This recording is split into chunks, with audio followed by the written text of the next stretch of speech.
maaf ya ini terus terang di kampung Pak.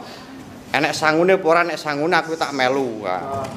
Untuk menghadapi ini mohon untuk diberikan suatu solusi cara yang jitu Pak. Pemimpin yang terpilih dari politik uang, yang bagi-bagi duit itu, ya, pemimpin itu akan cenderung mempertahankan kemiskinan dan kebodohan. Mengapa? Karena politik uang ini, katanya ini, teorinya mereka, itu hanya akan laku di masyarakat yang tingkat ekonominya rendah alias miskin dan tingkat pendidikannya rendah alias bodoh. Ya, maka pemimpin yang terpilih dengan cara seperti itu akan cenderung mempertahankan, dia tidak akan terlalu banyak mendorong masyarakatnya supaya berpendidikan tinggi dan memberikan lapangan pekerjaan kepada masyarakatnya supaya masyarakatnya punya pekerjaan. Tidak, dia akan lebih senang memberikan sumbangan. Sumbangan terus supaya masyarakat ketergantungan pada sumbangan, ketergantungan pada bantuan. Tahap ekonominya nggak maju-maju, begitu aja terus. Ya. Supaya apa? 5 tahun ke depan pemilu lagi, kasih uang lagi, terpilih lagi. 5 tahun ke depan mau pemilu lagi, kasih uang lagi, terpilih. Mau begitu terus kita. Nggak selesai. Jadi ingat itu, menurut mereka bahwa politik uang itu laku di masyarakat yang pendidikannya rendah dan ekonominya rendah. Dan pemimpin yang terpilih dari politik uang akan cenderung mempertahankan, memelihara kemiskinan dan kebodohan masyarakatnya. Supaya apa? Pas pemilu tinggal bagi uang lagi, terpilih lagi. Kita sebagai masyarakat mau begitu terus nggak? Saya tinggal tanya sekarang, mau begitu terus nggak? Atau mau berubah? Kalau mau berubah, pilihlah pemimpin yang memberikan kita ide, gagasan, bagaimana kita bisa mandiri. Makanya kita bentuk relawan, dasarnya kemandirian. Ya, mengedukasi. Kalau dia tidak mau, nanyakan sanggup, sudah nggak apa-apa. Ya, Allah insya Allah akan menilai. Kita sudah berbuat, dia masih bawa, cari yang lain, pasti ada yang sadar. Ya, kebaikan akan menemukan jalannya sendiri. Kita yakini itu. Masalahnya gini Pak, politik yang identik dengan uang itu katanya itu SDM-nya rendah. Tapi satu kenyataan Pak, setiap ada pemilu, baik pilkada ataupun mungkin pilpres, bahkan pemilihan kepala desa. Iya, bahkan malah ngeri Pak itu, Pak. Malah ngeri Pak itu. Malah parah enggak? Rata-rata permainan seperti itu. Padahal yang bagi duit tadi, katanya juga duitnya itu hasil utang. Sampai selesai belum lunas, sampai ramai kemarin di video. Tapi kita sudah dapat contoh. Dari Jawa Tengah juga contohnya.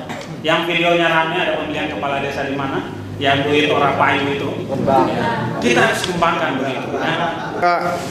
Dari pengurus provinsi maupun pusat, apabila Pak Anies Baswedan menjadi presiden, itu supaya petani dimudahkan pupuk Pak. Karena sampai saat ini petani kalau saat pas seperti ini memang pupuk itu mahal Pak. Siap. Perlu diulang Pak? Oh iya. Sudah terekam. Sudah terekam ya. Nah, ini baru saya di WA sama kelompok tani hutan saya dan kelompok tani. Ada 7 item kelompok yang harus disubsidi oleh pupuknya. Saat ini tinggal berapa? Sekarang kalau dari ya, jadi itu memang nanti ya. Sudah masuk kebetulan kita sudah diskusikan. Oh siap. Keberpihakan sama Mas Anies harus kita berpihak pada petani nelayan. Bagaimana produksi barang, produksi petani, tangkapan ikan itu bagaimana meningkat.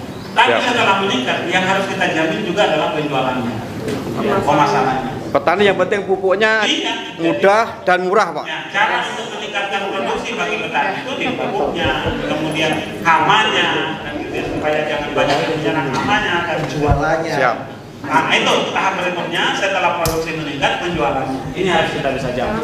Kalau Anies Rashid Baswedan bukan yang terbaik, ngapain kita dukung? Ya, jadi silakan periksa sekarang, bandingkan. Calon pemimpin itu jangan ojo dibanding-bandingkan, harus kita bandingkan. Ya, harus dibanding-bandingkan supaya kita cari yang terbaik. Ya, kita cari yang berkualitas. Ya, kemudian yang ramai belakangan, saya ingin sampaikan, katanya Mas Anies curi star kampanye. Curinya di mana? Ini bukan kampanye. Kita ngumpul ini bukan kampanye. Kita ini kan para simpatisan Mas Anies. Kita sosialisasi. Saya pimpinan organisasi relawan. Perlu menguatkan relawan saya, mensolidkan relawan saya. Teman-teman kita ini dari pimpinan partai perlu mensolidkan kadernya. Saat bersamaan kita hari ini mendukung orang yang sama. Perlu kita sosialisasikan siapa yang kita dukung. Jadi bukan mengajak orang untuk milih, kita sosialisasikan, kita kasih tahu supaya masyarakat pilih yang benar. Dengar, kalau curi star kampanye, Undang-Undang Pemilu nomor 7 tahun 2012, kemudian dirubah dalam Perpunya nomor 1 tahun 2022, Peraturan KPU PKPU nomor 3 tahun 2022 tentang masa dan jadwal kampanye. Itu belum, nanti tanggal 28. Hari ini belum ada calon. Mas Anies itu rakyat biasa seperti kita. Jadi gugur dengan sendirinya itu pernyataan curi star. Kenapa? Gak ada yang kampanye. Anies Rashid Baswedan, rakyat biasa seperti kita. Bebas. Keliling kemana saja. Tidak ada. Ya. Terus ada yang bilang pelanggaran etik katanya. Etik yang mana? Yang ngomong Bawaslu. Bawaslu itu bekerja apa? Berdasarkan undang-undang. Ya. Standar etisnya apa? Standar etisnya ya aturan undang-undang. Standar etis itu alat ukurnya dua. Satu, aturan yang tertulis. Kedua, ya, kewajaran-kewajaran umum. Contoh, saya yang di timur, kalau duduk lesehan, kaki kanan diangkat, itu biasa saja. Tapi teman-teman di Jawa ternyata kalau kaki kanan diangkat begini, tidak sopan. Itu namanya standar etis yang tidak tertulis. Ini kita bicara pemilu, aturannya, aturan tertulis. Maka begitu tidak ada yang dilanggar secara tertulis, ini sudah sangat etis, selesai. Ya, jadi Bawaslu harus bekerja berdasarkan aturan tertulis, bukan perasaan. 2024. Anies Presiden. Indonesia Sejahtera. Anies Presiden. Indonesia Sejahtera. Kabupaten Blora bersatu. Kabupaten Blora bersatu.